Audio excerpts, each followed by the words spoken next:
It was the morning of her wedding, and the sun barely dared to peek through the thin curtains of her small, dimly lit room. Amara sat in front of the mirror, her white gown spilling like a river of silk over the wheels of her chair. Her trembling fingers brushed the veil that framed her pale face. Today was supposed to be the happiest day of her life, a new beginning after years of pain. But deep inside, she felt a storm brewing, a quiet whisper that this day would not go as planned. Her mother fussed around her, trying to fix the folds of her dress, tears of joy, or maybe fear, shimmering in her eyes. "You look beautiful, my love," she said softly. Amara smiled weakly, trying to hide the tremor in her voice. "Do you really think he'll still want me after everything?" Her mother's smile faltered. "Of course, darling. He promised, didn't he?" But promises had a way of breaking when life got hard. Amara had been paralyzed from the waist down after a terrible accident 2 years ago. A drunk driver had crashed into her car on her way home from her fiancé's birthday dinner. The impact had shattered her spine, her dreams, and the world she thought she knew. Her fiancé, Rehan, had stayed with her at first, promising eternal love, but soon his visits grew shorter, his words colder. When he proposed again 6 months ago, she thought maybe love truly conquered all. But that morning, as she waited in her wheelchair outside the small church, her heart beating fast, she noticed something strange. The murmurs of people, the uneasy looks, the long silence that stretched like an unspoken curse. Then came the message. Her cousin, face pale, walked over to her and whispered, "He's not coming, Amara." The world tilted. The bouquet slipped from her hands, petals scattering across the ground like shattered pieces of her heart.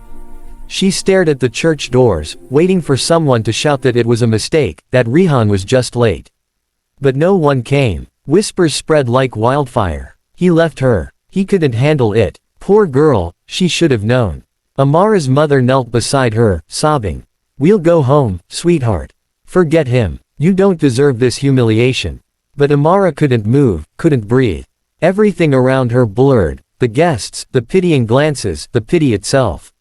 She had never felt so small, so unwanted. As the guests began to disperse, one man stood watching from a distance, a tall, broad-shouldered single father named Zion. He had come to the church by chance with his little daughter, Lily, who loved weddings. He hadn't expected to witness heartbreak instead of joy. "Daddy," Lily whispered, tugging his hand. "Why is the bride crying?"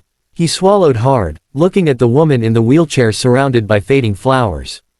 "Because someone broke a promise, sweetheart." Lily frowned. "That's mean. You always say we should keep promises." Zion nodded, staring at Amara longer than he meant to. Something in her eyes, a quiet strength beneath the pain, reminded him of his late wife. He had lost her to cancer 3 years ago, and since then, he'd vowed to never open his heart again. But watching Amara, something inside him stirred. The next day, news of the abandoned bride spread across town. Some called her cursed, others pitied her. Amara stayed home, shutting the world out, refusing to eat or talk. She stared out the window, watching life go on without her. The dress still hung in the corner, a ghost of dreams that had died too soon. Then came a knock at her door. Her mother opened it to find Zion standing there, holding a small basket of flowers, Lily peeking shyly from behind him. "I'm sorry to intrude," he said softly. "My daughter wanted to give these to Miss Amara." Amara hesitated but finally allowed them in. Lily walked over and placed the basket in her lap. "You're really pretty," she said with a toothy grin. "Don't cry anymore, okay?" Amara's heart softened. "Thank you, sweetheart." Zion smiled faintly. "We saw what happened. People can be cruel, but that doesn't define you." For the first time in days, Amara met someone's gaze without shame. "You don't even know me." "Maybe not," Zion said, "but I know what it's like to lose everything and feel invisible." That unexpected visit became the first of many. Zion would stop by after work with Lily, bringing small things, books, tea, laughter. Slowly, Amara began to heal. She found herself smiling again, not because her pain had vanished, but because someone finally saw her as more than a broken promise. One afternoon, Zion took her to a nearby park. The sunlight fell in golden streams through the trees as Lily ran ahead chasing butterflies. Amara watched her and whispered, "You're a good father." He shrugged. "Just trying my best. She's all I have. And you're all she needs," Amara said softly. He looked at her then, really looked, at the way her eyes glowed when she smiled, at the quiet strength that radiated from her despite the chair beneath her. "And you," he said, "you're stronger than anyone I've ever met."